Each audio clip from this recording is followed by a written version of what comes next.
The dust from the stagecoach had barely settled when Eleanor Webb stepped down onto the wooden boardwalk of Redemption, Texas, her worn leather boots making a hollow sound that seemed to announce her arrival to the entire town. It was June of 1878, and the heat rose in shimmering waves from the dirt streets, making the buildings ahead look like they were dancing in place. Eleanor carried everything she owned in a single carpetbag, and as she looked around at the rough frontier town with its saloons and general stores, its horses tied to hitching posts and men in dusty hats watching her with open curiosity, she felt the familiar tightening in her chest that came whenever people stared. At 22 years old, Eleanor had spent most of her life being told she was plain, unremarkable, the kind of woman men looked past rather than at. Her older sister Margaret had been the beauty of the family, with golden curls and blue eyes that sparkled like sapphires. Eleanor had inherited their mother's mousy brown hair, hazel eyes that she considered too wide-set, and a spattering of freckles across her nose that no amount of lemon juice had ever faded. When Margaret had married a banker in Philadelphia 2 years ago, their mother had made it clear that Eleanor's prospects were considerably dimmer. The advertisement in the Philadelphia newspaper had seemed like a lifeline. Teacher wanted in Redemption, Texas. Room and board provided. Must be of good moral character and possess strong constitution. Eleanor had teaching experience from the small school she had worked at for 3 years, and she certainly had a strong constitution, having survived her mother's constant criticisms and comparisons. The journey west had taken nearly 3 weeks, and now here she was, standing in the scorching Texas heat, wondering if she had made a terrible mistake. "Miss Webb," a woman's voice cut through her thoughts. Eleanor turned to see a pleasant-faced woman in her 40s approaching, wearing a simple cotton dress and a bonnet that shaded her face from the brutal sun. "I'm Martha Brennan. My husband Henry is the mayor of Redemption. We've been expecting you." Eleanor felt a wave of relief wash over her. "Mrs. Brennan, it is such a pleasure to meet you. Thank you for coming to meet me." Martha smiled warmly and took Eleanor's arm. "Welcome to Redemption, dear. I know it must look rough compared to Philadelphia, but we are good people here and we are desperately in need of a proper teacher. The last one left to get married 6 months ago, and the children have been running wild ever since." She gestured down the main street. "Come along, I will show you to the schoolhouse. You will have quarters attached to it, small but clean.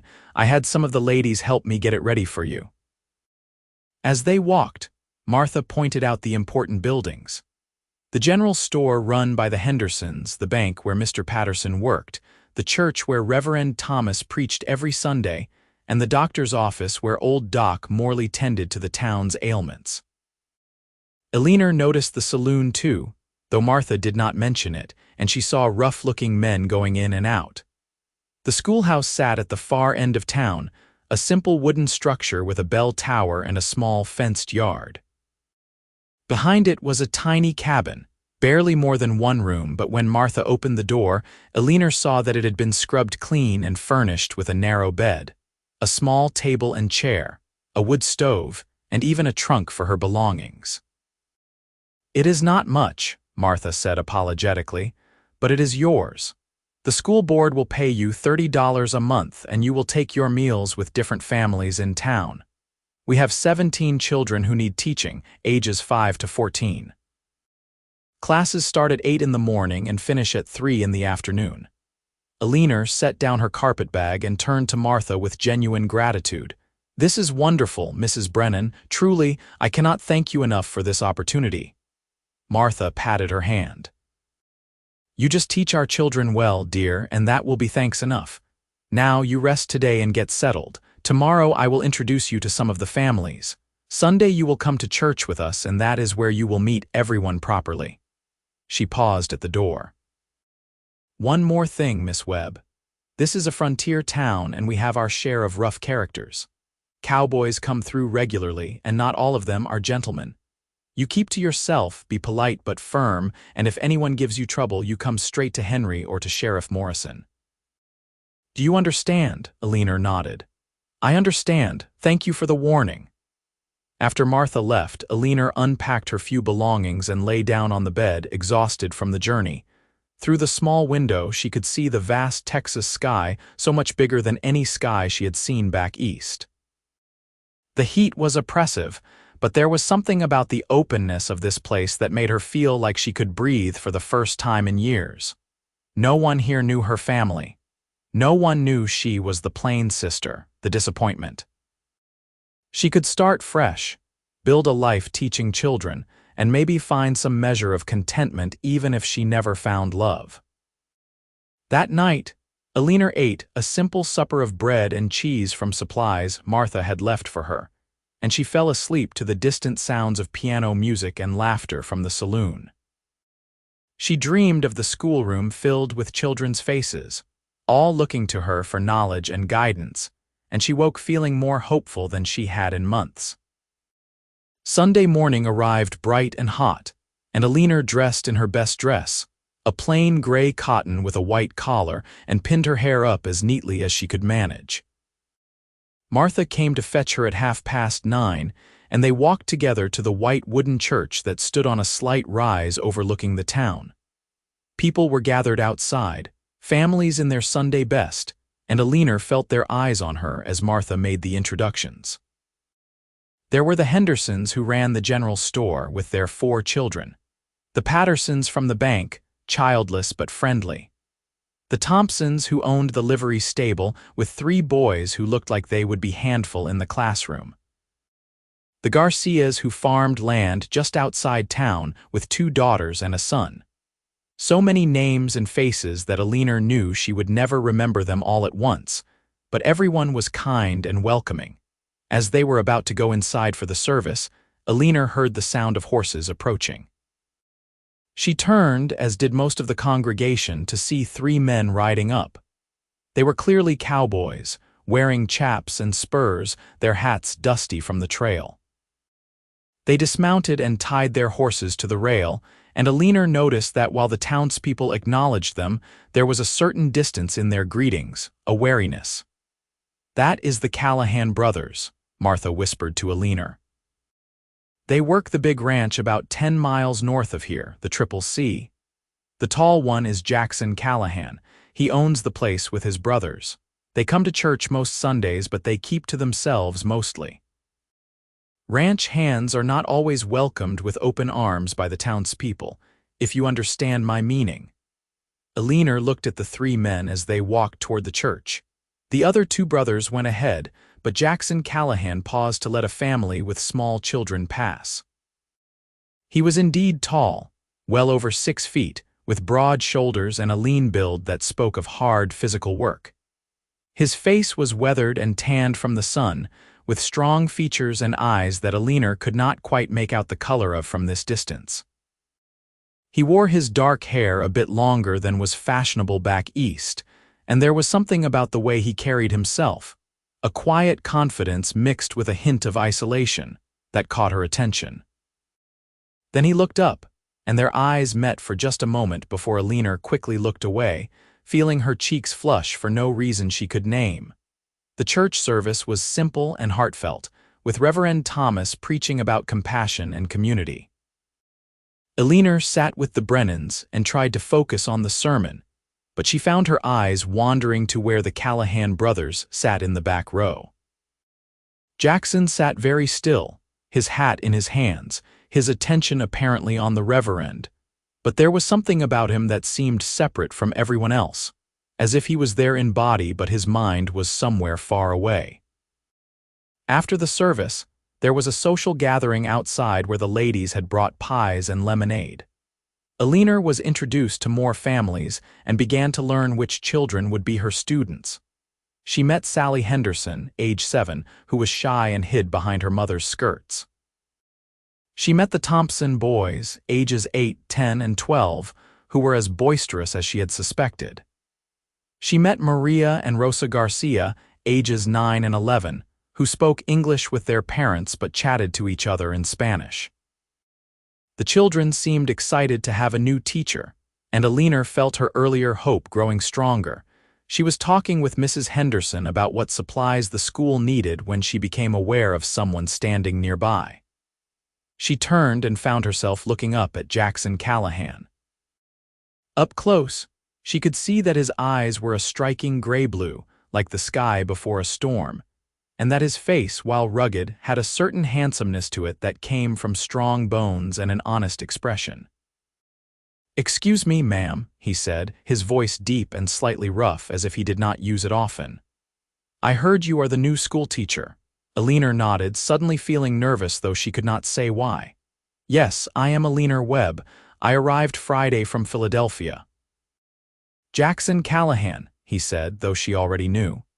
"I have a sister, Rachel. She is 10 years old and lives at the ranch with me and my brothers. She has not been to school regular since our mother died 2 years ago.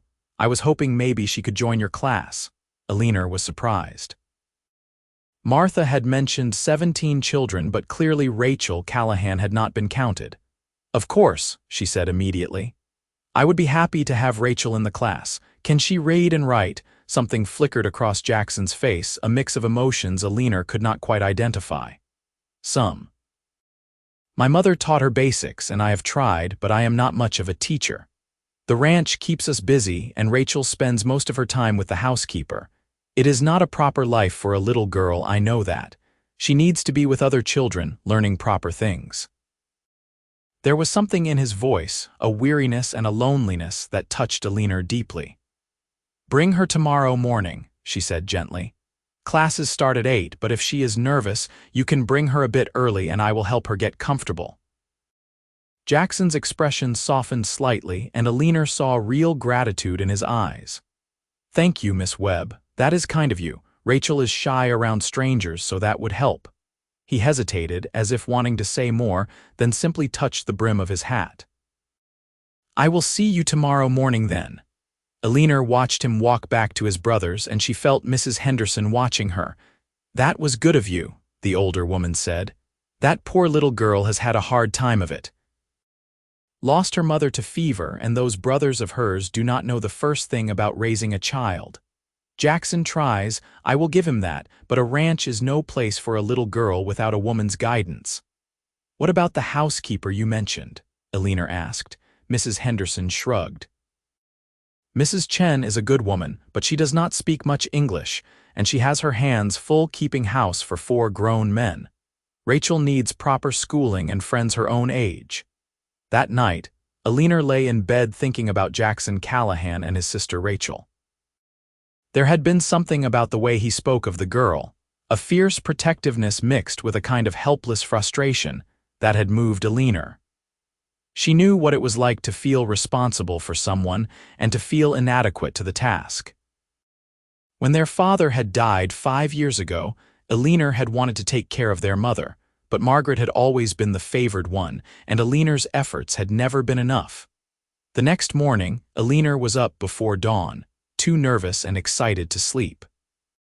She cleaned the schoolroom, which was dusty from disuse, and arranged the desks and chairs.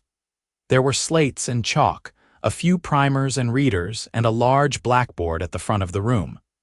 She wrote her name on the board in her neat script and then stood back to survey her domain. This was hers. This was where she would make a difference. At 7:45, she heard a wagon pull up outside. She smoothed her dress, a simple blue cotton that was practical for teaching, and went to the door. Jackson Callahan was helping a small girl down from the wagon seat. Rachel Callahan was a tiny thing, with dark hair in 2 braids and the same gray-blue eyes as her brother. She wore a clean dress that was slightly too big for her, and she clutched a small lunch pail in both hands. When she saw Eleanor, she moved closer to Jackson, who put a reassuring hand on her shoulder. "Good morning," Eleanor said warmly, coming down the steps. She crouched down to be at Rachel's eye level. "You must be Rachel. I am so happy you are going to be in my class." "My name is Miss Webb, and I think we are going to be great friends."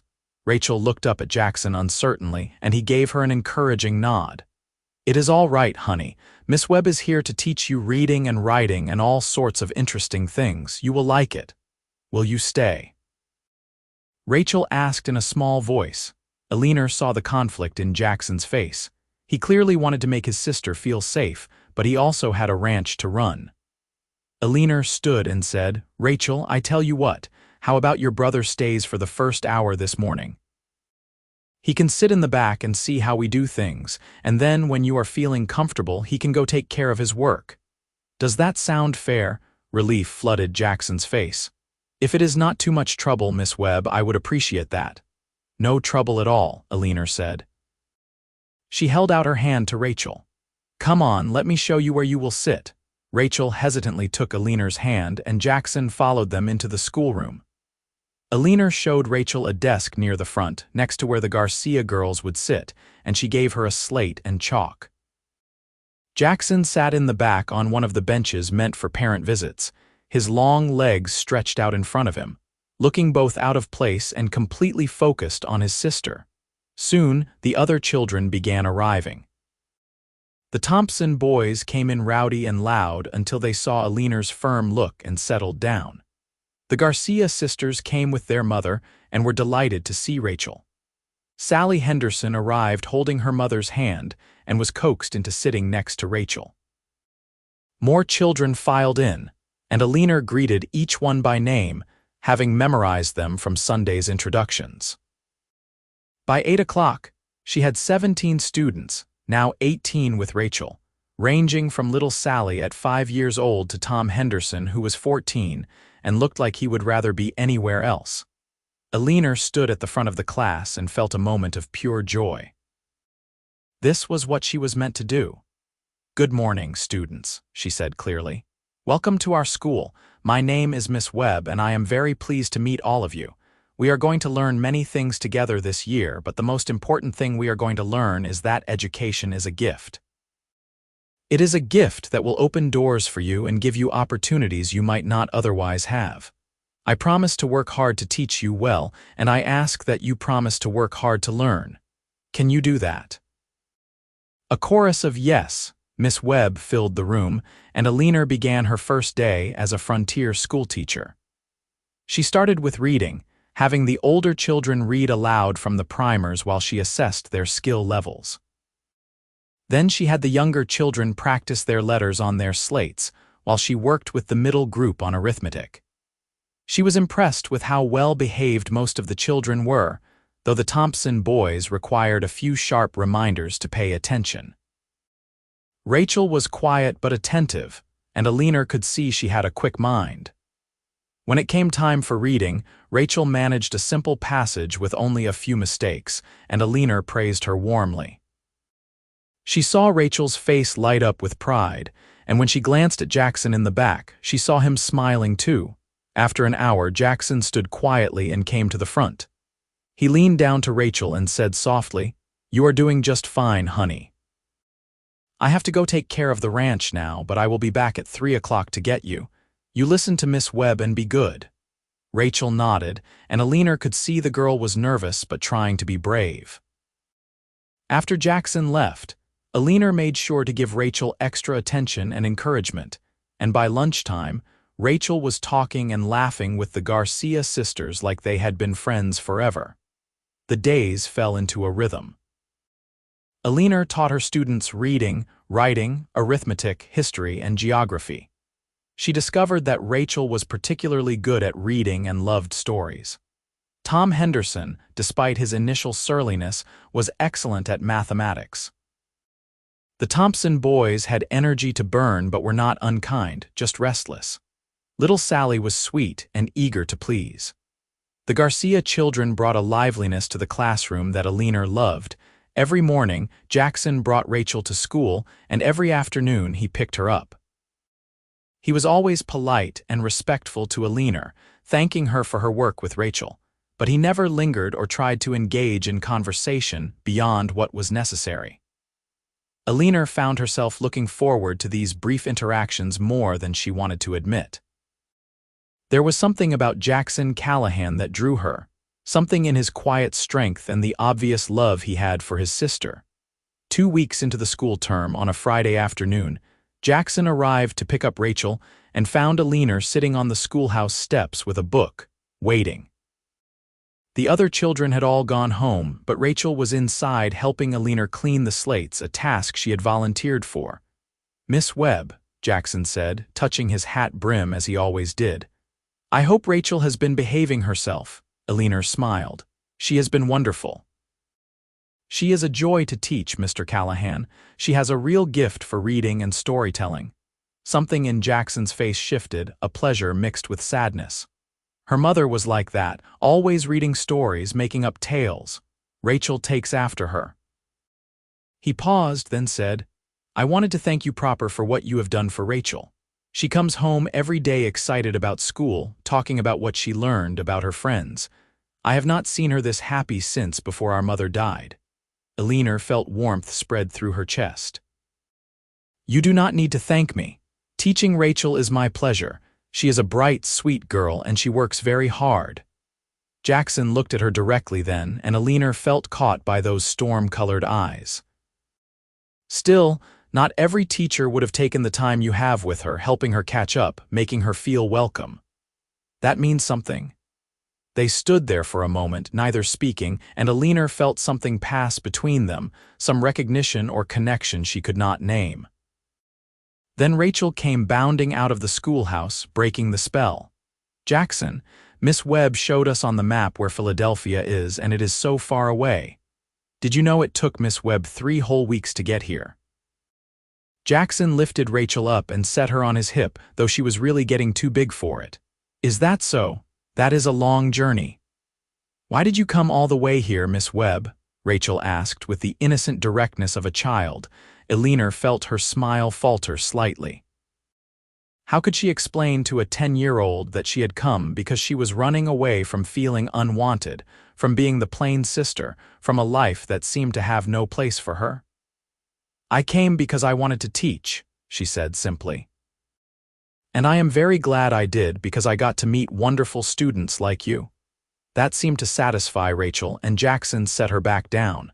"Come on, honey, we need to get home. Mrs. Chen is making stew for supper." He looked at Eleanor again. "Thank you, Miss Webb. You have a good evening." "You too, Mr. Callahan." "You too, Rachel." Eleanor watched them drive away in the wagon, Rachel chattering happily and Jackson listening with patient attention. She felt a strange ache in her chest, a longing for something she could not quite define. She had never thought much about having a family of her own because no one had ever shown interest in courting her. But watching Jackson with Rachel, seeing that deep bond between siblings, made her wonder what it would be like to be part of something like that. The summer heat intensified as June gave way to July. The schoolroom was stifling in the afternoons, and Eleanor took to having lessons outside under the large oak tree behind the school when it got too hot. The children did not mind, and it made subjects like nature study much more practical. Eleanor taught them to identify different plants and insects, and she read to them from adventure stories that captured their imaginations. She took her meals with different families as had been arranged, and she was welcomed warmly into homes throughout Redemption. She learned the rhythms of frontier life, so different from Philadelphia. People here depended on each other in ways city dwellers did not. They helped with harvests, with barn raisings, with caring for the sick. There was a sense of community that Eleanor had never experienced before, and she found herself growing to love this rough little town. One hot afternoon in mid-July, Eleanor was dismissing class when she noticed storm clouds building on the horizon. The air had that heavy, electric feel that preceded a big storm. She hurried the children along, wanting them all to get home safely before the weather broke. Rachel was waiting for Jackson as usual, sitting on the steps and reading from a primer when the first drops of rain began to fall. "Rachel, let us wait inside," Eleanor said, ushering the girl into the schoolhouse just as the sky opened up. Rain poured down in sheets, and thunder rumbled overhead. Through the window, Eleanor could see the street turning to mud, and she hoped Jackson would wait out the worst of the storm wherever he was. But 10 minutes later, she saw him riding up on horseback, rain streaming off his hat and coat. He was soaked through as he swung down and ran to the schoolhouse door. Eleanor opened it quickly, and he stepped inside, dripping water on the floor. "I am sorry," he said, breathless. "The wagon threw a wheel on the way into town. I had to leave it with Thompson at the livery and come on horseback. I will have to ride back with Rachel in front of me once this lets up." "You are soaked," Eleanor said, concerned. "Rachel, get that towel from my room, please." Rachel ran to get the towel, and Eleanor found herself standing very close to Jackson in the small schoolhouse. She could smell leather and rain and something else, something masculine and earthy that made her pulse quicken. He took off his hat and ran a hand through his wet hair, and Eleanor saw that he was younger than she had thought, probably only a few years older than herself, maybe 25 or 26. Rachel came back with the towel, and Jackson dried his face and neck. "Thank you," he said to Eleanor. "I am sorry to be dripping all over your schoolhouse." "Do not be silly," Eleanor said. "You could not help the storm. Here, let me make some coffee. It will warm you up while we wait for the rain to ease." She busied herself at the small stove in her adjoining room, aware that Jackson was watching her. Rachel sat at her desk, contentedly reading, leaving the two adults in a space that felt suddenly intimate. Eleanor brought 2 cups of coffee back and handed one to Jackson. Their fingers brushed as he took the cup, and Eleanor felt a jolt of electricity that had nothing to do with the storm outside. "Miss Webb," Jackson said quietly, so Rachel would not hear, "I wanted to ask you something. Mrs. Chen, our housekeeper, her sister in San Antonio has taken ill, and she needs to go help care for her.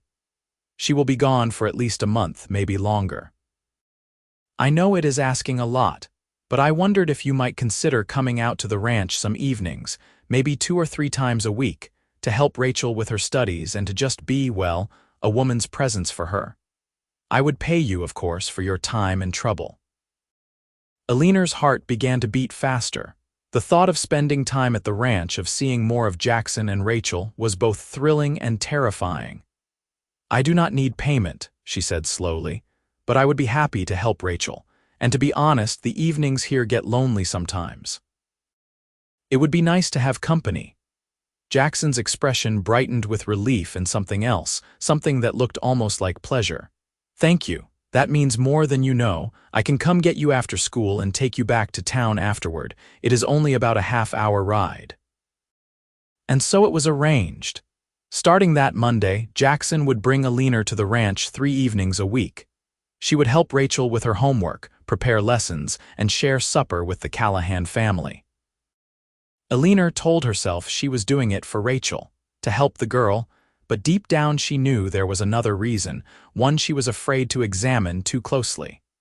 The Callahan ranch was larger than Eleanor had expected. The main house was a solid 2-story structure built of wood and stone, with a wide porch that wrapped around the front and side. There were barns and outbuildings, corrals with horses, and in the distance, she could see cattle grazing on rolling hills. Jackson's 2 brothers, Luke and Sam, were friendly enough but kept their distance, eating quickly and then heading back out to work even in the evening hours. The ranch house itself was well built, but had that sparse, masculine quality of a place where only men lived. There were few curtains, no flowers, nothing soft or decorative. Eleanor began to bring little touches of home to the place. She brought wildflowers from the prairie and put them in jars on the kitchen table. She helped Rachel make drawings to hang on the walls.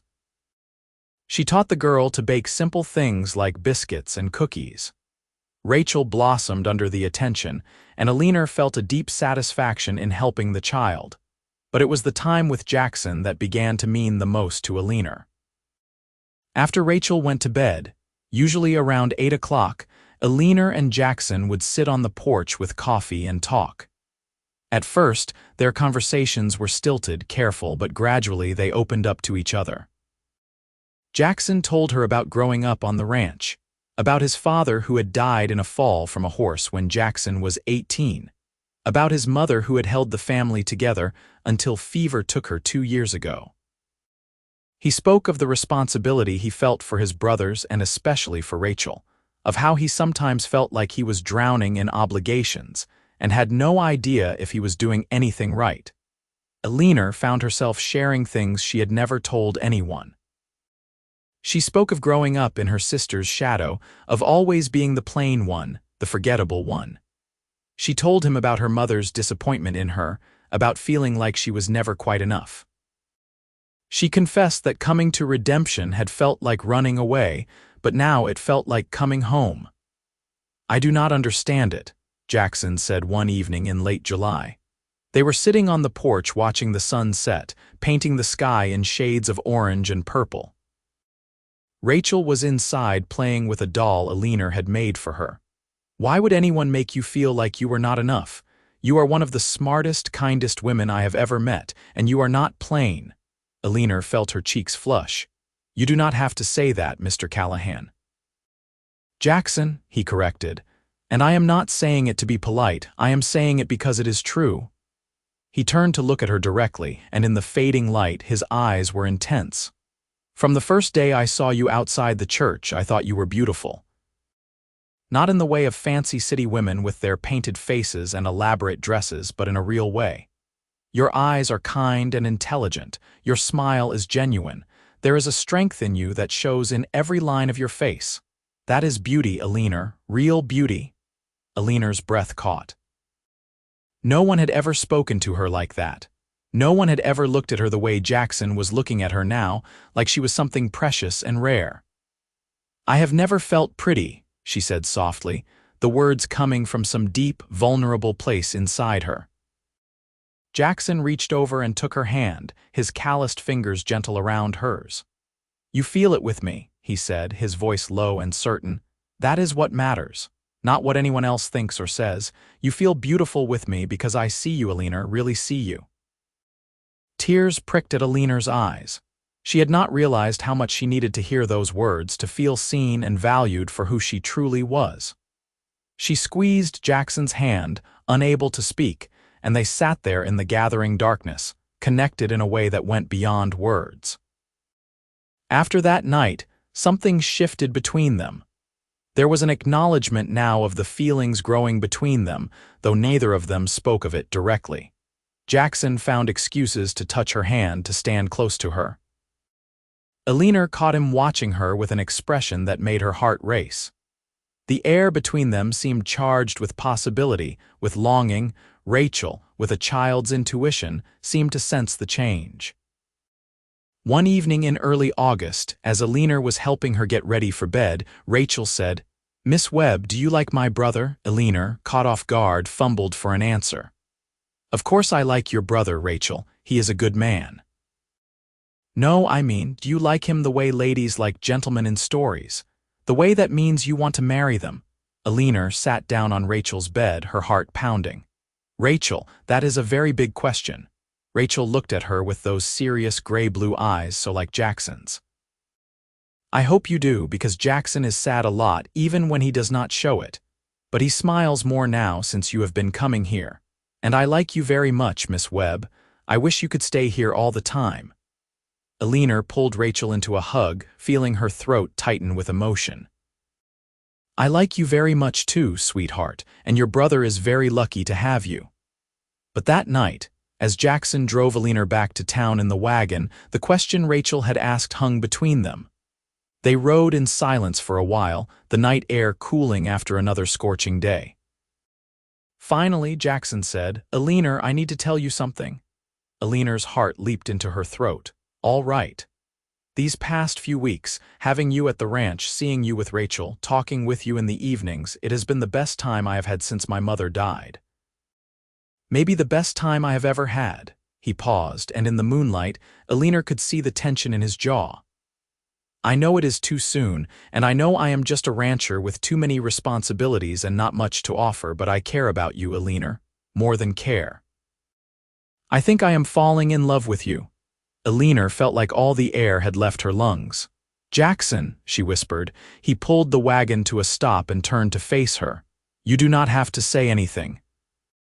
I know a woman like you, educated, refined, probably has dreams of something more than a hard life on a ranch. I just needed you to know how I feel." Because every day I spend with you makes me hope that maybe, just maybe, you might feel something for me too. Eleanor reached up and touched his face, feeling the roughness of his evening stubble against her palm. Jackson Callahan, I do feel something for you. I feel things I never thought I would feel. You make me feel seen, valued, beautiful. You make me feel like I matter. I think I am falling in love with you too. The joy that spread across Jackson's face was like sunrise. He took her face in both his hands, his touch reverent, and leaned in slowly, giving her every chance to pull away. But Eleanor did not pull away. She met him halfway, and when their lips touched, it was like coming home. The kiss was gentle and sweet, full of promise and tenderness, and when they finally pulled apart, both of them were breathless. Eleanor Webb, will you court me? Jackson asked, his forehead resting against hers. Properly, like you deserve. I want to do this right. Yes, Eleanor said, smiling through tears of happiness. Yes, Jackson, I will. The next few weeks were the happiest of Eleanor's life. Jackson courted her with an old-fashioned propriety that charmed her. He brought her wildflowers picked from the prairie. He took her on picnics on Sunday afternoons, with Rachel as their cheerful chaperone. He came to town on Saturday evenings and walked with her down the main street, making their courtship public and official. The town of Redemption watched with approval, and Eleanor received knowing smiles and congratulations from the other women. Martha Brennan was particularly delighted.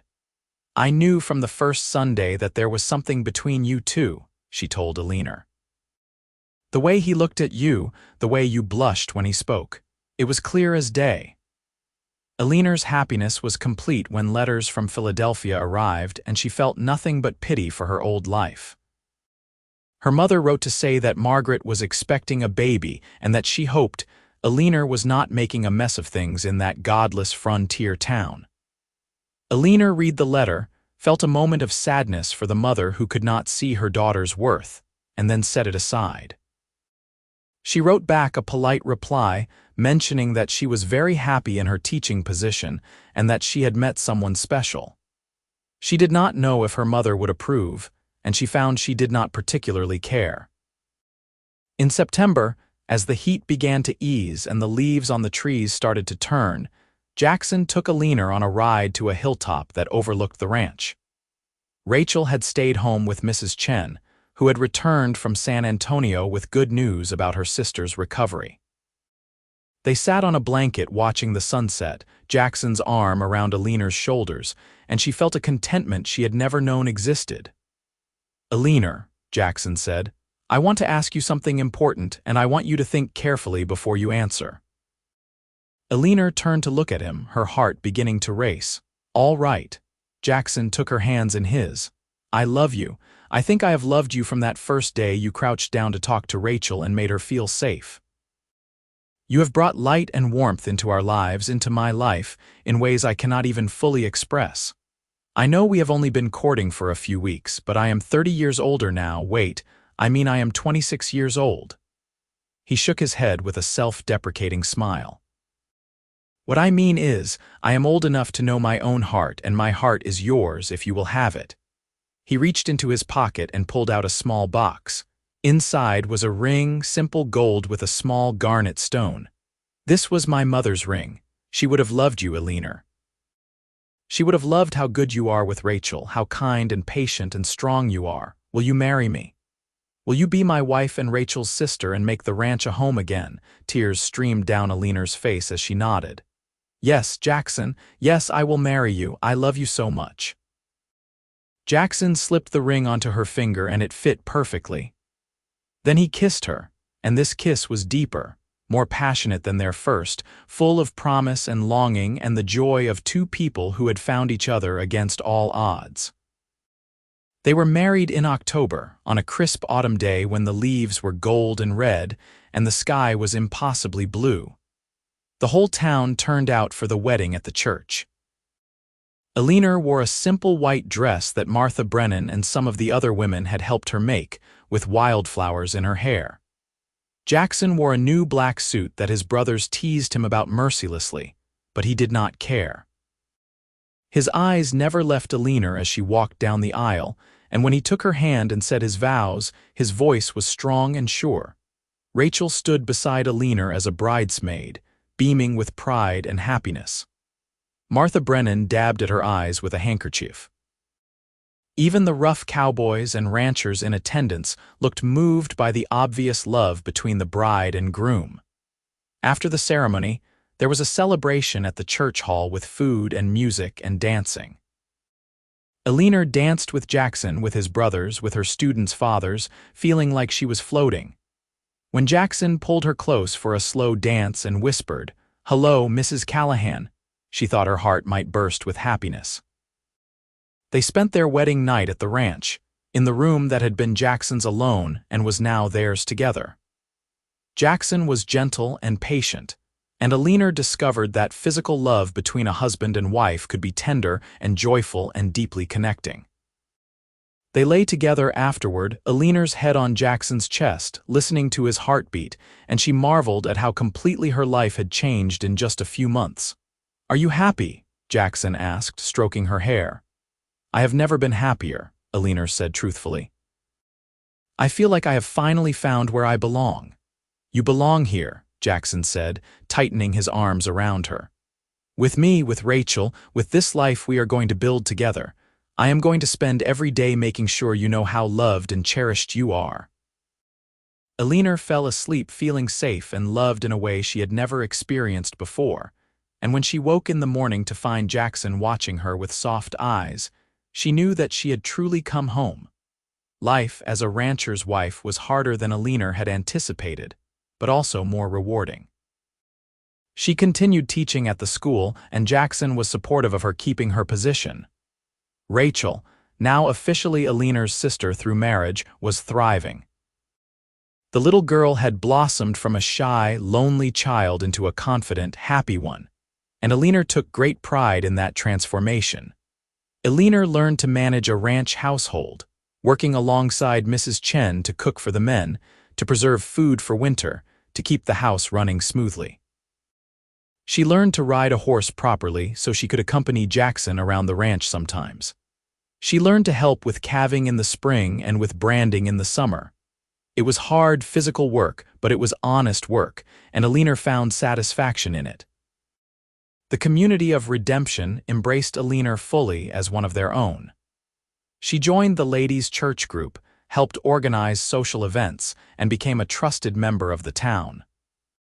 Her students continued to flourish under her teaching, and she saw several of the older ones go on to further their education or take on skilled trades.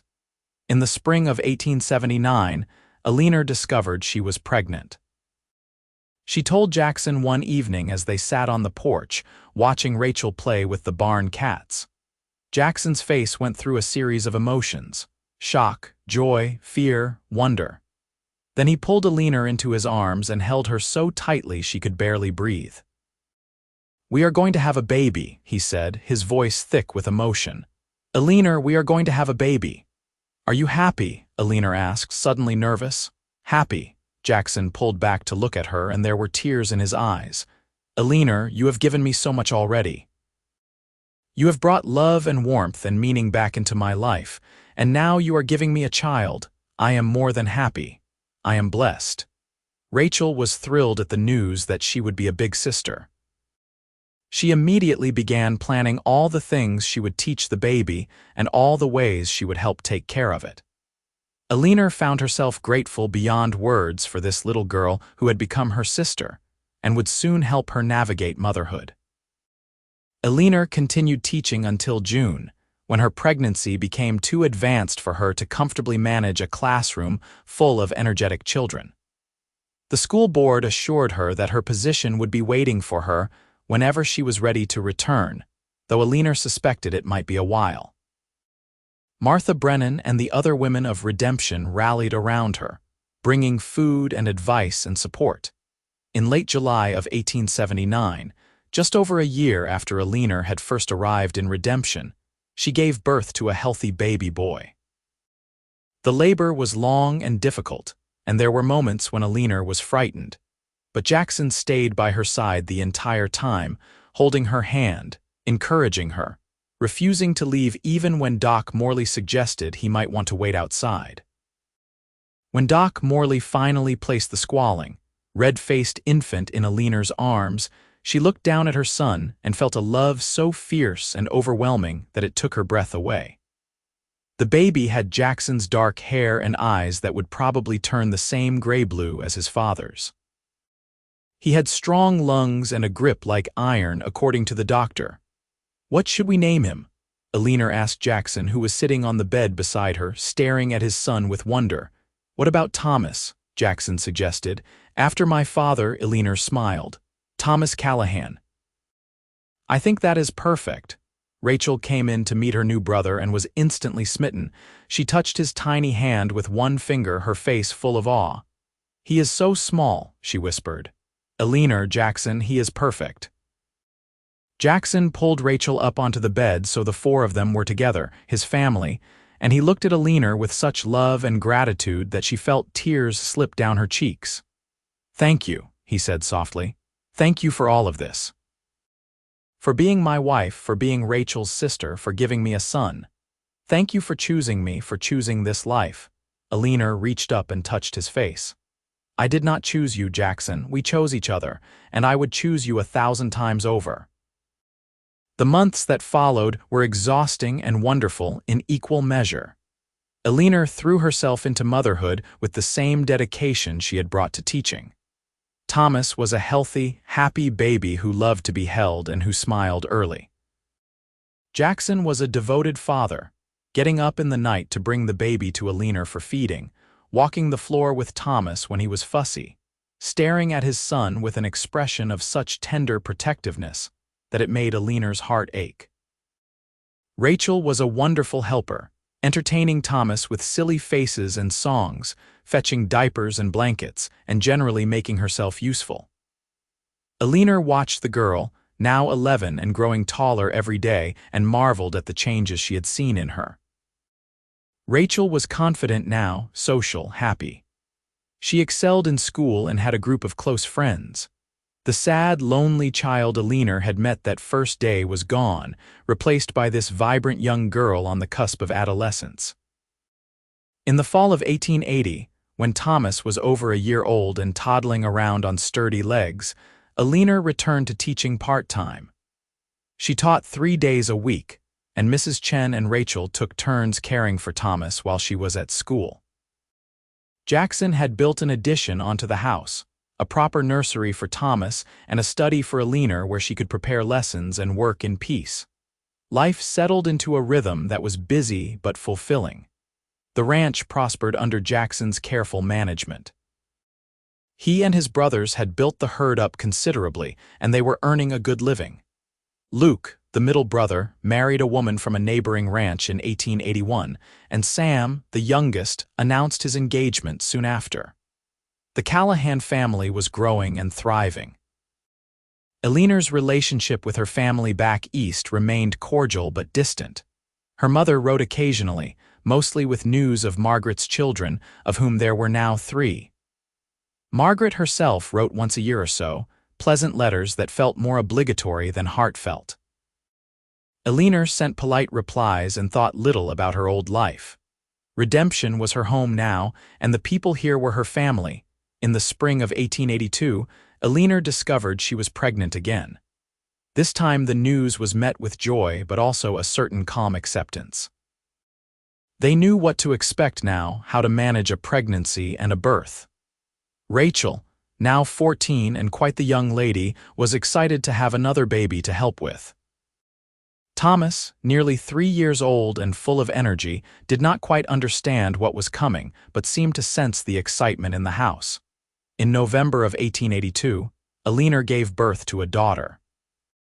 The labor was easier this time, quicker, and when Doc Morley placed the baby girl in Eleanor's arms, she looked down at a tiny face that was unmistakably feminine, with delicate features and a rosebud mouth. The baby had wisps of light brown hair, closer to Eleanor's color than Jackson's, and when she opened her eyes, they were a warm hazel. "She looks like you," Jackson said softly, touching the baby's cheek with one gentle finger. "She is beautiful just like her mother." They named her Margaret, after Eleanor's sister, though Eleanor planned to call her Maggie to distinguish her from her aunt. It was an olive branch to her family back east, a way of honoring her sister while still making the name her own. When Eleanor wrote to her mother and sister about the baby's name, she received warm letters back, and she felt that perhaps some old wounds were beginning to heal. Maggie was a different baby than Thomas had been. Where he had been robust and loud, she was delicate and quiet. She watched the world with serious eyes and seemed to study everything around her with intense focus. Thomas, now a sturdy 3-year-old, was fascinated by his baby sister and wanted to be involved in everything concerning her. Rachel, at 14, was growing into a lovely young woman. She had Jackson's height and his gray-blue eyes, but there was something of their mother in her face, a gentleness that made people warm to her immediately. She had decided she wanted to be a teacher like Eleanor, and she was working hard at her studies, already helping Eleanor at the school sometimes with the younger children. The years passed in a blur of work and love and growth. Thomas grew into a bright, energetic boy who loved the ranch and followed his father everywhere. Maggie grew into a thoughtful, curious girl who loved books and learning. Rachel graduated from school and began teaching alongside Eleanor, much to everyone's delight. The school board built a second schoolroom to accommodate all the students, and Rachel and Eleanor taught together, a team that served the growing community well. In 1885, Luke and his wife had twins, 2 boys who looked exactly alike, and Sam and his wife had their first child, a daughter. The Callahan family gatherings became large, noisy affairs full of children and laughter and love. Jackson's brothers had built their own homes on the ranch property, and the Triple C was now a true family enterprise, successful and respected throughout the region. Eleanor sometimes thought back to that day in June of 1878 when she had stepped off the stagecoach in Redemption, feeling plain and unwanted and unsure of her future. It seemed like a lifetime ago, like that frightened young woman had been a different person entirely. She had found her place, her purpose, her family. She had found love with a man who cherished her, who made her feel beautiful and valued every single day. She had built a life that was rich with meaning and joy. In 1886, when Thomas was 7 and Maggie was 4, Eleanor discovered she was pregnant again. She was 30 years old now, and while she was still strong and healthy, she felt the pregnancy more than she had the previous 2. Jackson was protective and attentive, almost to the point of being overbearing, and Eleanor had to remind him gently that she was pregnant, not fragile. This time, she gave birth to twins, a boy and a girl, in March of 1887. The labor was long and difficult, and Doc Morley, now quite elderly and thinking about retirement, brought in a younger doctor from a nearby town to assist. When it was over, Eleanor held her 2 new babies, exhausted but triumphant, and Jackson looked at his family of 7 with an expression of stunned happiness. 2 at once, he said, shaking his head in wonder. Eleanor, you are amazing. They named the boy Samuel, after Jackson's youngest brother, and the girl Catherine, after Eleanor's mother, another small bridge to her past. Sam Callahan was deeply touched by the honor, and when Eleanor's mother received the letter about her namesake granddaughter, she wrote back a letter that was warmer and more affectionate than anything Eleanor had received from her in years. Life with 4 children was chaotic and exhausting and wonderful. Rachel, now 19 and fully grown, was an enormous help, caring for the twins when Eleanor was at school and generally serving as a second mother to her younger siblings. Thomas and Maggie adjusted to having 2 new babies in the house with varying degrees of enthusiasm. Thomas was indifferent, more interested in the horses and cattle than in tiny infants. Maggie, however, was fascinated by the twins and wanted to help with everything. Jackson expanded the house again, adding more bedrooms and a larger kitchen. The ranch house that had once been a sparse bachelor dwelling was now a true family home, full of life and laughter and the controlled chaos of raising children. Eleanor made sure there were curtains on the windows, rugs on the floors, and pictures on the walls. She planted a garden with vegetables and flowers, and she made sure that meals were gathered around the big table Jackson had built, times for the family to connect and share their days. In 1889, when the twins were 2 years old, Rachel announced that she was courting the new doctor who had taken over from Doc Morley. His name was David Morrison, and he was the nephew of Sheriff Morrison. He was a kind, intelligent young man who clearly adored Rachel, and Jackson and Eleanor gave their blessing gladly. The wedding took place that fall, a beautiful ceremony that reminded Eleanor of her own wedding 11 years earlier. Watching Rachel marry and start her own life, Eleanor felt a mixture of pride and sadness. The little 10-year-old girl who had been so shy and lost was now a confident young woman, ready to build her own family. Eleanor had been part of raising her, and she felt a mother's pride in how Rachel had turned out. The 1890s brought continued prosperity to the Callahan family. The ranch grew, the children grew, and Eleanor continued teaching, now alongside a younger teacher who had taken over some of Rachel's former duties. Thomas, who was now in his early teens, had decided he wanted to be a rancher like his father, and he spent all his free time learning everything he could about running the Triple C. Maggie, quieter and more scholarly, talked about becoming a doctor or a lawyer, ambitions that Jackson and Eleanor encouraged even though such things were unusual for women. The twins, Samuel and Catherine, were bright and energetic, always getting into mischief together. In 1895, Eleanor's mother passed away. The news came in a letter from Margaret, and Eleanor felt a complicated grief. She had never had the close relationship with her mother that she had wanted, but there was still loss, still sadness. Jackson held her while she cried and helped her write letters back east. Margaret invited Eleanor to visit, and after some discussion, Eleanor made the journey to Philadelphia, her first trip back east in 17 years. The visit was bittersweet. Philadelphia seemed crowded and dirty after the open spaces of Texas. Margaret's life seemed constrained and formal compared to Eleanor's more rustic but free existence. Margaret's children were polite but distant, nothing like the warm, open relationships Eleanor had with her own children. Margaret herself seemed tired and a bit bitter, her beauty faded by years of trying to maintain appearances in society.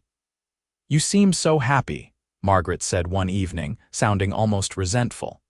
"Living out in that wilderness, working as a schoolteacher, raising all those children. You seem happier than I am, and I married so well." Eleanor looked at her sister with compassion. "I married well too, Margaret. I married a man who loves me for who I am, not for how I look or what status I can bring him. I have a life full of purpose and meaning. That is what makes me happy." When Eleanor returned to Texas after 2 weeks, she practically ran off the train and into Jackson's arms. He held her tightly, and she breathed in the familiar scent of him, felt the strength of his arms around her, and knew with absolute certainty that this was where she belonged. "I missed you," Jackson said into her hair. "The house was too quiet without you." "I missed you too," Eleanor said, "and I am never leaving again. This is my home, Jackson. You are my home." The years continued to pass, bringing changes and growth. Thomas took over more responsibilities at the ranch, working alongside his father and uncles. In 1898, at 20, he married a local girl named Sarah, and they built their own house on the ranch property. Maggie, true to her ambitions, went east to attend a women's college, one of the new institutions that were accepting female students. It was hard for Eleanor to see her daughter leave, but she was proud of Maggie's determination and intelligence. The twins, Samuel and Catherine, grew into teenagers who were as close as any twins Eleanor had ever seen. They seemed to communicate without words, finishing each other's sentences and always knowing what the other was thinking. Samuel wanted to be a lawyer, and Catherine wanted to be a teacher like Eleanor and Rachel. In 1900, as a new century dawned, Eleanor looked around at the life she had built and felt a profound sense of contentment. She was 44 years old, still teaching though she had cut back to just 2 days a week. Jackson was 48, still strong and vital, though his hair was now streaked with gray and there were lines around his eyes from years of squinting into the Texas sun. They had been married for 22 years, and Eleanor loved him more deeply now than she had on their wedding day. One evening in the spring of 1900, they sat together on the porch as they had done countless times over the years. The ranch was quiet, the children all grown or nearly so, and it was just the two of them, as it had been in the beginning. "Do you remember the first time we sat here together?"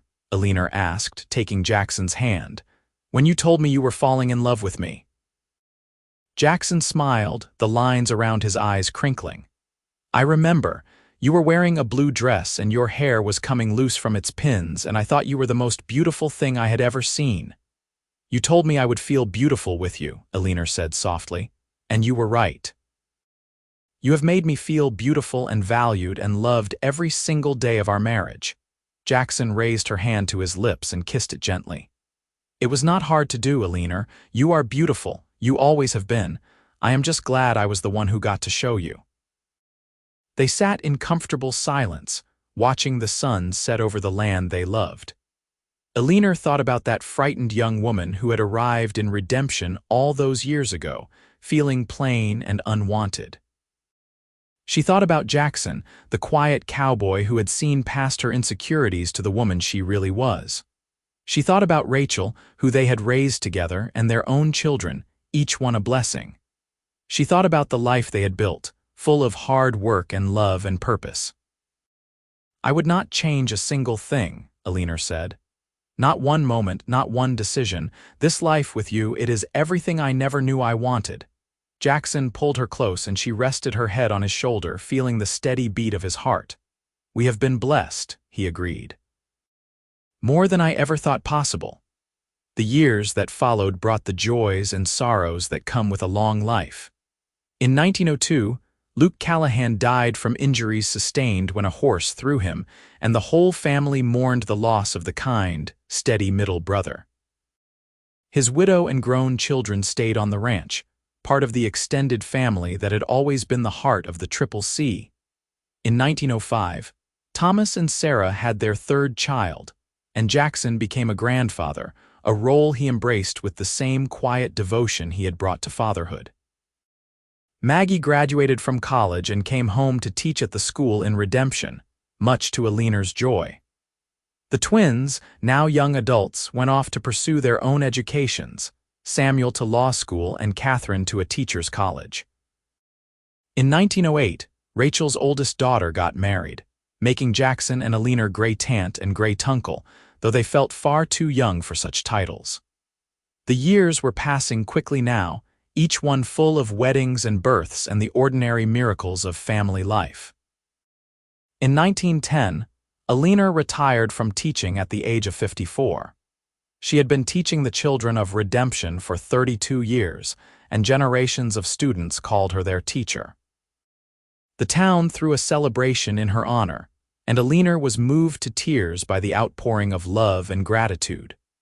So many of her former students came to thank her, to tell her how she had changed their lives, how she had given them opportunities they would not have had otherwise. Jackson, now 58, was also beginning to step back from the day-to-day operations of the ranch, letting Thomas and his nephews take over more of the work.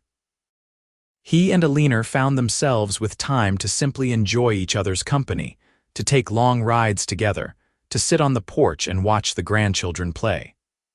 One afternoon, in the fall of 1912, Eleanor and Jackson rode out to the hilltop where he had proposed to her all those years ago. They sat on the same spot, their horses grazing nearby, and looked out over the land that had been their home for so long. "Do you remember when I asked you to marry me here?" Jackson asked, his arm around Eleanor's shoulders. "I remember everything about that day," Eleanor said. "I was so happy I thought I might burst. I felt like I had been given everything I had ever wanted but never thought I could have." "You gave me everything too," Jackson said. "A family, a home, a reason to get up every morning. You took a lonely cowboy and made his life mean something." Eleanor turned to look at him, this man she had loved for over 30 years. His hair was gray now, his face deeply lined, but his eyes were still that same stormy gray-blue, and when he looked at her, she still felt her heart skip a beat. "You always meant something, Jackson. You just needed someone to see it, the same way I needed someone to see me." "I saw you," Jackson said softly. "From that very first day I saw you, Eleanor, and I have never stopped seeing you. You are still the most beautiful woman in the world to me." Eleanor kissed him, a sweet, tender kiss that held all the love and devotion of their long marriage. "And you still make me feel beautiful," she whispered. "Every single day." They rode back to the ranch as the sun was setting, painting the sky in brilliant colors. The house was full of family, Thomas and his wife and children, Maggie who lived in the house with them, and Sam and his family who had come for supper. There was laughter and noise and the wonderful chaos of a large, loving family. Eleanor stood in the kitchen helping to prepare the meal, surrounded by her daughters and daughters-in-law, watching through the window as Jackson sat on the porch with his sons and grandsons, telling stories and laughing. This was what she had built. This life, this family, this love. It had started with a frightened young woman stepping off a stagecoach, feeling plain and unwanted, and a quiet cowboy who had seen her true worth. That night, after everyone had gone home or to bed, Eleanor and Jackson lay together in the big bed they had shared for over 30 years. Jackson held her close, and Eleanor felt a contentment so deep it was almost overwhelming. "I love you," Jackson said, as he did every night before they slept. "I love you too," Eleanor replied, as she always did. "Thank you for seeing me, Jackson. Thank you for making me feel beautiful."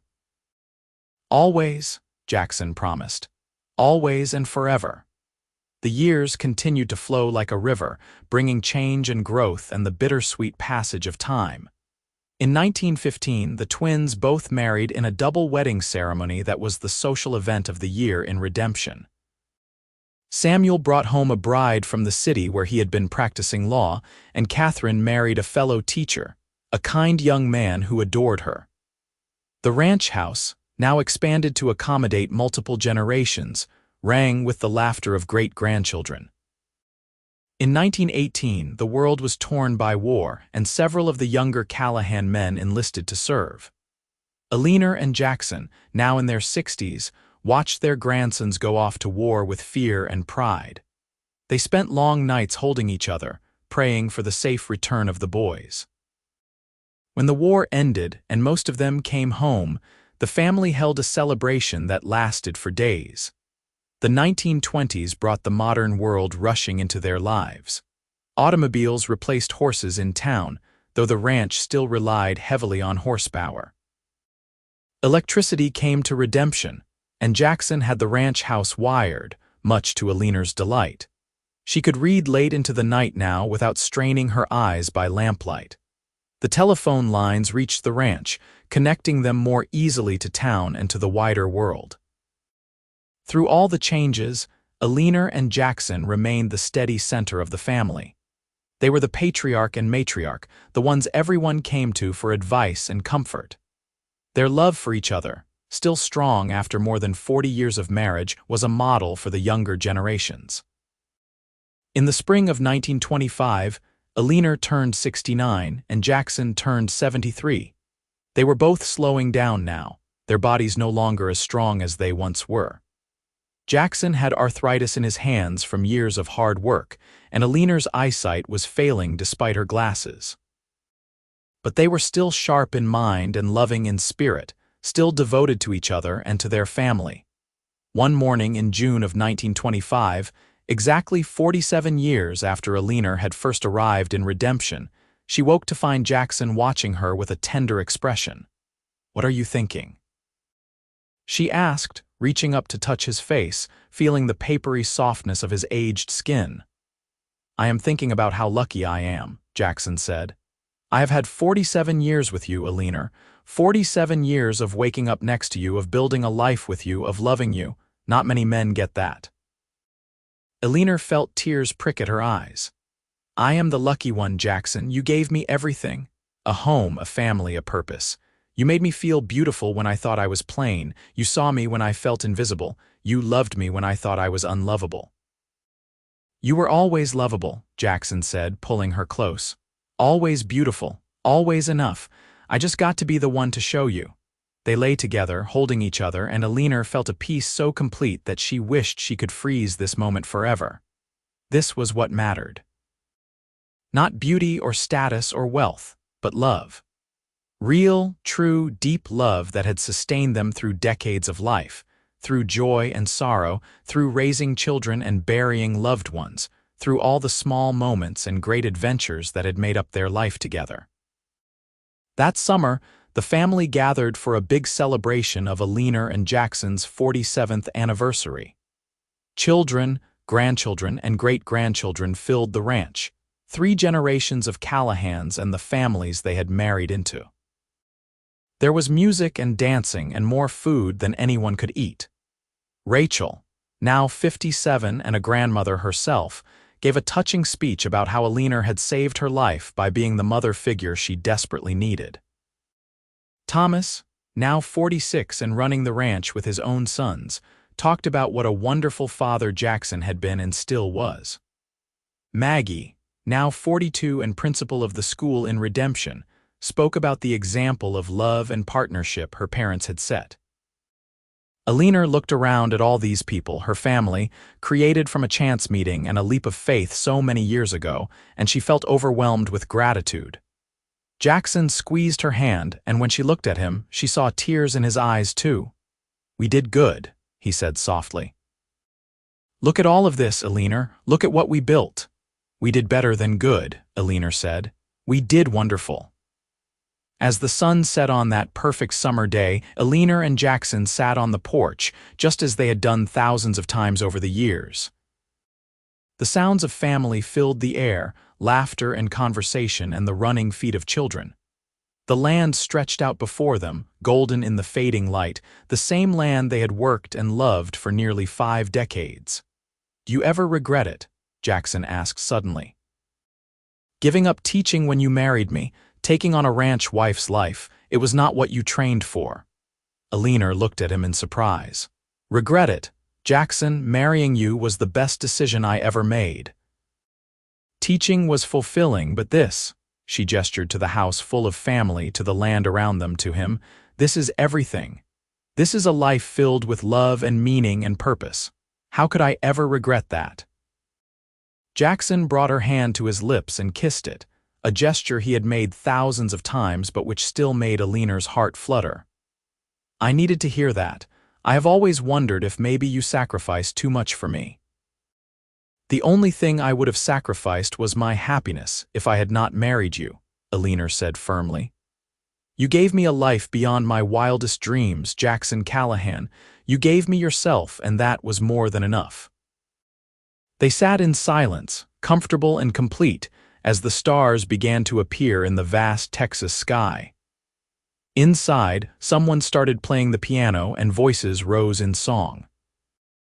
Eleanor rested her head on Jackson's shoulder, feeling the steady rise and fall of his breathing, and she thought about that scared young woman who had arrived in Redemption so long ago, thinking she was plain and unwanted.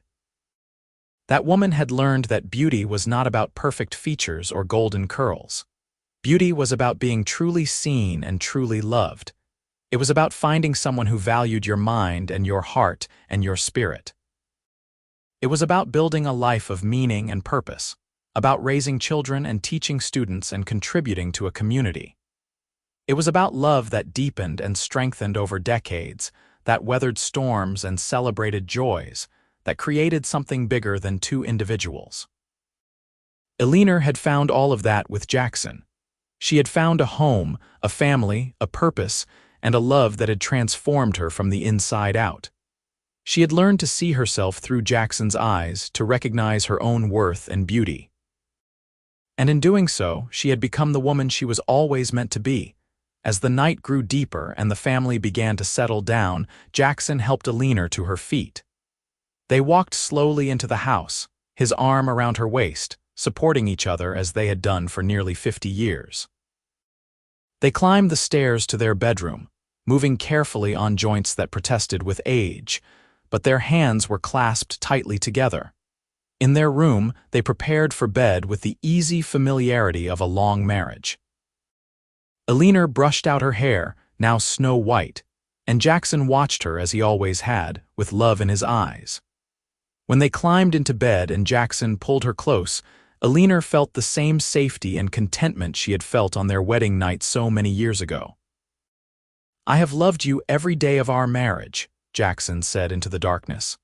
"And I will love you every day we have left, and beyond that into eternity."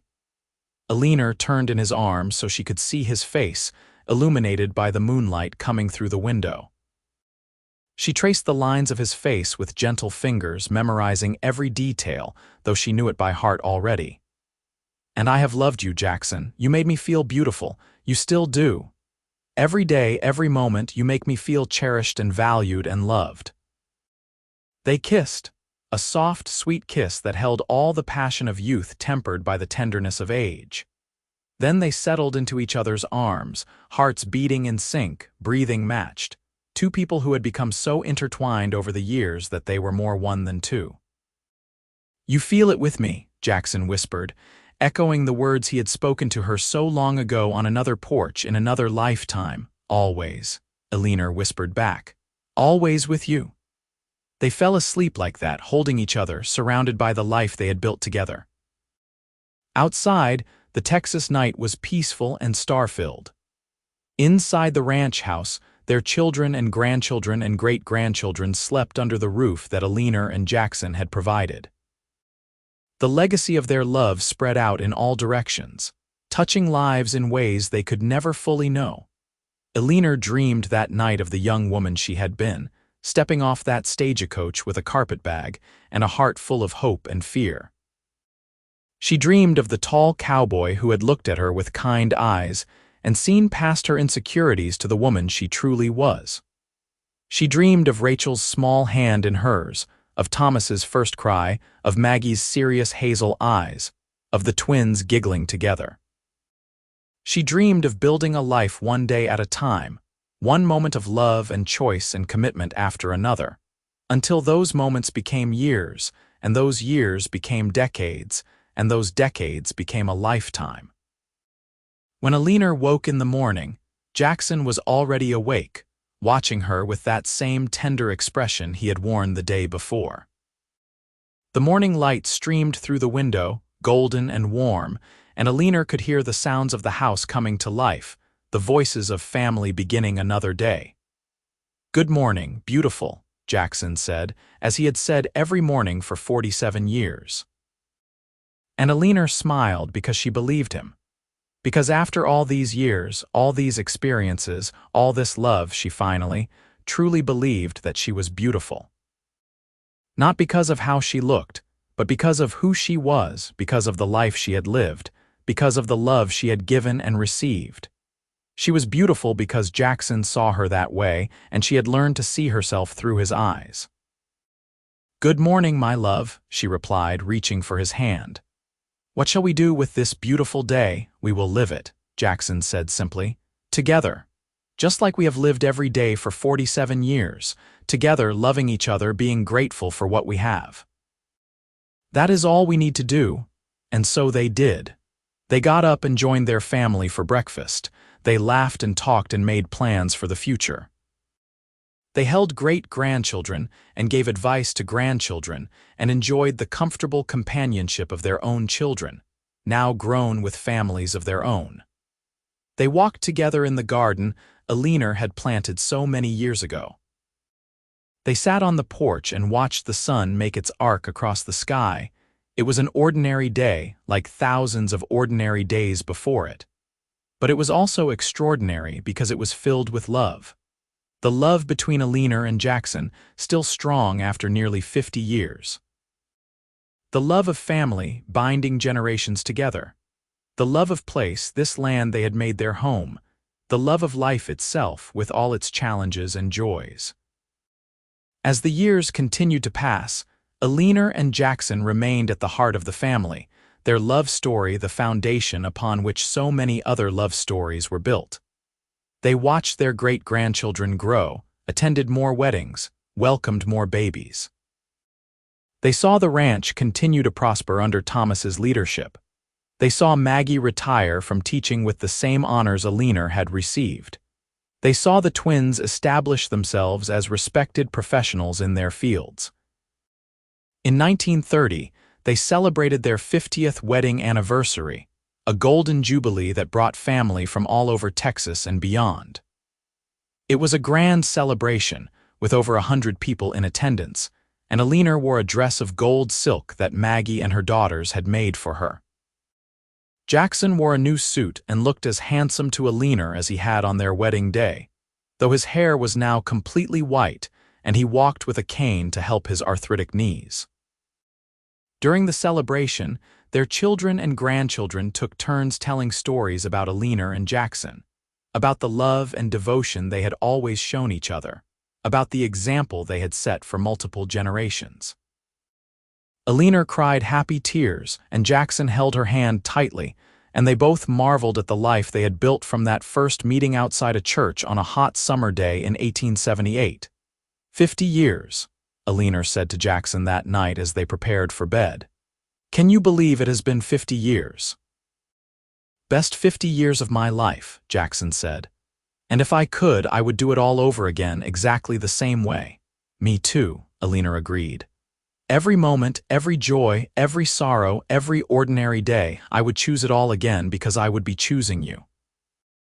They made love that night, slowly and tenderly, bodies aged but spirits still young, still connected by the bonds of passion and intimacy that had always been part of their relationship. Afterward, they lay together in the darkness, and Jackson said, "Eleanor, I need you to know something." "What is it?" Eleanor asked, hearing something serious in his tone. "I am 78 years old, and I am slowing down more every day. I do not know how much more time we have together, but I want you to know that every day with you has been a gift. You saved me, Eleanor. Before you, I was just going through the motions, taking care of the ranch and Rachel, but not really living. You taught me how to live, how to love, how to be truly happy. Whatever time we have left, I am grateful for it. And when my time comes, I will go peacefully, knowing I was loved by the most wonderful woman in the world." Eleanor felt tears streaming down her face. "Do not talk like that. We have years left, Jackson." "Maybe," he said, "or maybe not. That is not up to us. But I needed to say it, needed you to know how much you mean to me, how much you have always meant to me."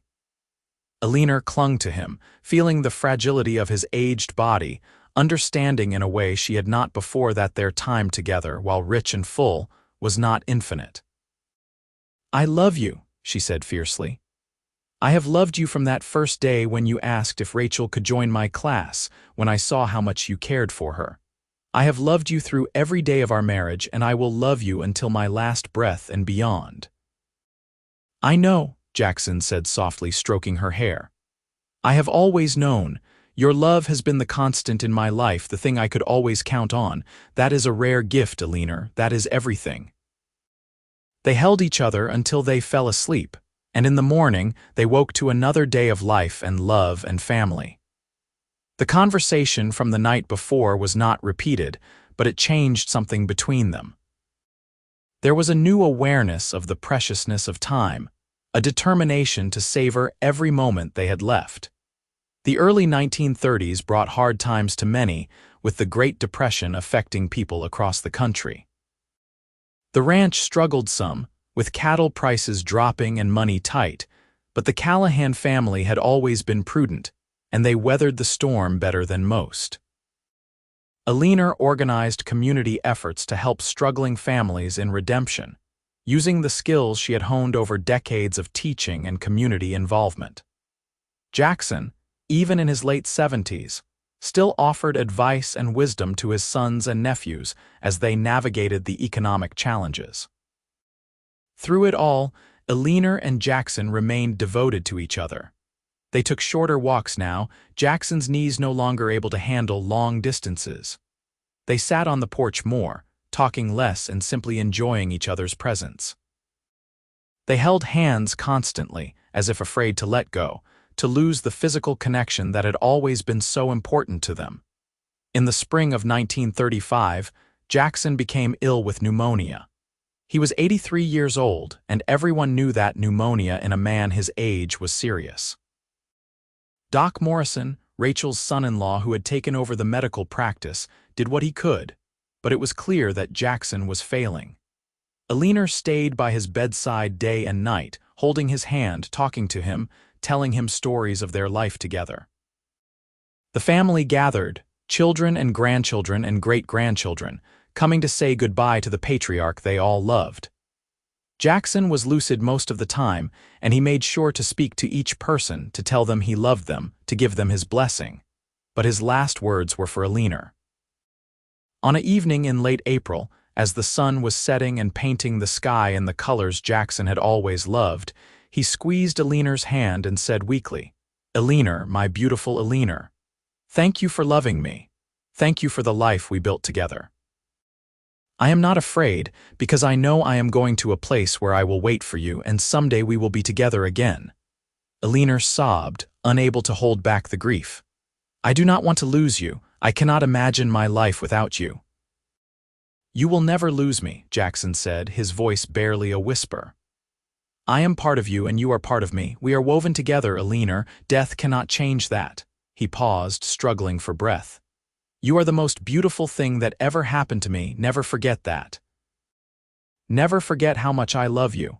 "I love you too," Eleanor said through her tears.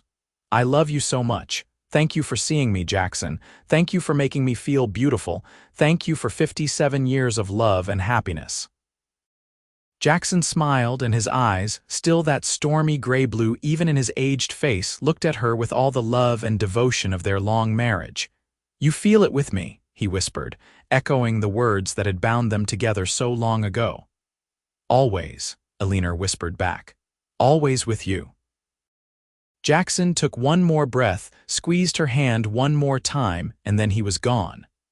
The great love of Eleanor's life, her partner for over half a century, was gone. The grief was overwhelming. Eleanor felt like a part of herself had been ripped away. For 57 years, Jackson had been her constant companion, her greatest supporter, her truest love. The house felt empty without him, the world felt colorless, and Eleanor struggled to find meaning in days that no longer included him. But she was not alone. Her children surrounded her with love and support. Thomas moved his family back into the main ranch house to keep her company. Maggie came every day to sit with her mother and talk. The twins visited as often as they could. Rachel, now almost 67 herself, came to stay for several weeks, returning the care Eleanor had given her so many years ago. Slowly, painfully, Eleanor learned how to live without Jackson. She found comfort in her grandchildren and great-grandchildren, in the legacy of love that she and Jackson had created. She found solace in her memories, in the knowledge that she had been truly loved by a truly good man. She found peace in the certainty that Jackson had been right, that they were woven together, and that death had not ended their connection, only changed it. Eleanor lived for another 8 years after Jackson's death.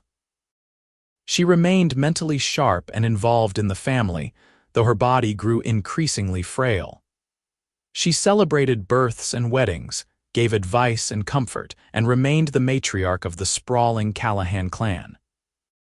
She still taught occasionally, tutoring children who were struggling or reading to the youngest great-grandchildren. In the summer of 1943, at the age of 87, Eleanor fell ill. Her heart, which had been strong for so long, was finally wearing out. Her children gathered around her bed, just as they had gathered around Jackson's, and they held her hands and told her they loved her. As Eleanor lay dying, she thought about her life. She thought about the scared, plain young woman who had stepped off a stagecoach in Redemption 65 years before. She thought about the tall cowboy who had asked her to teach his sister, who had seen past her insecurities to the woman she truly was. She thought about 57 years of marriage, of love that deepened with every passing day. She thought about the children she had raised, the students she had taught, the community she had served, the life she had built. She had started life feeling plain and unwanted, believing she would never find love or purpose. But she had found both in abundance. She had learned that true beauty came not from physical perfection, but from being truly seen and truly loved. She had learned that a meaningful life was built day by day, moment by moment, through choices made with love and commitment. She had learned that she was enough exactly as she was, because someone had taken the time to really see her. As her breath grew shallow and her family wept around her, Eleanor smiled. She could see Jackson waiting for her, young and strong again, his hand outstretched. She could feel the connection between them, unbroken by death, pulling her toward him. "I am coming, my love," she whispered with her last breath. "Wait for me." And then Eleanor Webb Callahan, beloved wife, mother, grandmother, great-grandmother, and teacher, closed her eyes and went to join the man who had loved her into being, who had made her feel beautiful, who had shown her that she was worthy of love and capable of giving it in return. The funeral was the largest Redemption had ever seen. Hundreds of people came to pay their respects to the woman who had taught multiple generations, who had helped build the community, who had lived a life of service and love. Former students, now grandparents themselves, spoke of how Miss Webb had changed their lives. Her children spoke of a mother who had loved unconditionally and supported completely. Her grandchildren spoke of wisdom and warmth. Her great-grandchildren spoke of stories and cookies and gentle hands. But perhaps the most moving tribute came from Rachel, now 75 and one of the last remaining links to Eleanor's early days in Redemption. Standing at the front of the church, her voice strong despite her age and grief, Rachel said, "Eleanor Webb came to Redemption in 1878, a young woman who did not know her own worth. My brother Jackson saw what she could not see in herself, and he loved her into recognizing her own beauty and value. Together, they built a family and a life that has touched more people than we can possibly count. Eleanor taught me what it means to be a mother, what it means to be strong, what it means to love unconditionally. She taught hundreds of children to read and write, yes, but she also taught them to believe in themselves, to work hard, to treat others with kindness. She taught all of us what a life well lived looks like.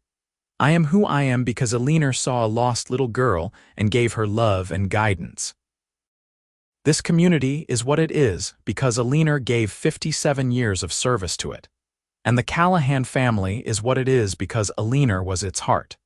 She and Jackson built something beautiful together, and that beauty lives on in all of us who loved them. Eleanor was buried next to Jackson on the hilltop overlooking the ranch, the place where he had proposed and where they had gone so many times over the years to be alone together. The grave markers were simple but elegant, stating their names, dates, and a single line. Together in life, together in eternity. The legacy of Eleanor and Jackson Callahan lived on long after their deaths. Their children, grandchildren, great-grandchildren, and great-great-grandchildren carried forward the values they had instilled: hard work, kindness, commitment to family and community, and above all, love. The ranch continued to prosper under the management of subsequent generations. The school in Redemption was eventually renamed the Eleanor Webb Callahan Elementary School in her honor. Scholarships were established in both their names to help students pursue education, but perhaps their greatest legacy was the story of their love itself. In a world where beauty was often prized above substance, where women were told their worth came from their appearance, Eleanor and Jackson had proven that true love was about seeing and being seen, about recognizing worth that went deeper than surface beauty. Their story became a family legend, passed down through generations, a reminder that the best kind of love is the kind that sees you truly and loves you completely, exactly as you are. The young woman who had once said softly, "I have never felt pretty," had learned through a lifetime of love and devotion that beauty was not something you saw in a mirror. It was something you felt in your heart when someone looked at you with love, when someone chose you above all others, when someone made you feel valued and cherished every single day. She had felt beautiful with Jackson, And that feeling had transformed her life in ways she could never have imagined when she stepped off that stagecoach in Redemption so many years before. And so the story ended where it began, with a truth that transcended time and place. Real beauty comes from real love, and when you find someone who truly sees you, who makes you feel beautiful from the inside out, you have found something more precious than gold, more lasting than any physical beauty, more powerful than any force in the world. Eleanor and Jackson had found that with each other, and in finding it, they had created a love story for the ages, one that would be remembered and cherished by generations to come, a testament to the transforming power of true love.